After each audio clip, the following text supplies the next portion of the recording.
যে বিশ্বাস করবে আব্দুল কাদের জিলানী মায়ের পেট থেকে 18 পারা কোরআন মুখস্থ করে বের হয়েছে, সে আল্লাহর কোরআন বিশ্বাস করে না। আশ্চর্য হলেন?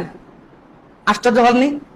এটা কিভাবে সম্ভব যে আব্দুল কাদের জিলানী কোরআন পেট থেকে মুখস্থ করে আসছে, এই কথা বিশ্বাস করলেই কোরআন অস্বীকার করা হবে? মানে দেখেন, আল্লাহ রাব্বুল আলামিন কোরআনুল কারীমের মধ্যে বলছেন, আচ্ছা ওই ঘটনাটা আপনারা তো জানেন নাকি, যে আব্দুল কাদের জিলানী মায়ের পেটে যখন ছিল, ওর মা কোরআন তেলাওয়াত করতো, শুনে শুনে মায়ের পেটে 18 পারা মুখস্থ করেছে, মাদ্রাসায় হুজুরের কাছে পড়তে দিয়েছে, হুজুর বলেছে আলিফ, সে আলিফ লাম মিম বলে 18 পারা কোরআন শুনিয়ে দিয়েছে। শুনেছেন না শোনেন নাই? মুখরোচক গল্প, হুজুরা বলবেই। আরেক হুজুর আবার বলছে, একদিন আব্দুল কাদের জিলানীর বাড়িতে এক ফকির এসে ভিক্ষুক এসে সালাম দিছে, তো তিনি 2 বার বললেন ওয়ালাইকুম আসসালাম, ওয়ালাইকুম আসসালাম। ফকির জিজ্ঞেস করলো, কি ব্যাপার 2 বার সালাম দিলেন কেন? বলছে যে আপনি আজকে সালাম দিলেন, তার একটা সালাম দিলাম, আমি মায়ের পেটে ছিলাম, ওই সময় আপনি আরেকবার এসে আরেকবার সালাম দিয়েছিলেন, তখন তার সালাম নিতে পারি নাই, ওই জন্য ওইটার জবাব আজকে দিলাম। গাঁজা কি এরা খায়? দিলে খায় না কামরায় খায় না কলকিতে লাগায় খায়, আল্লাহ ভালো জানে।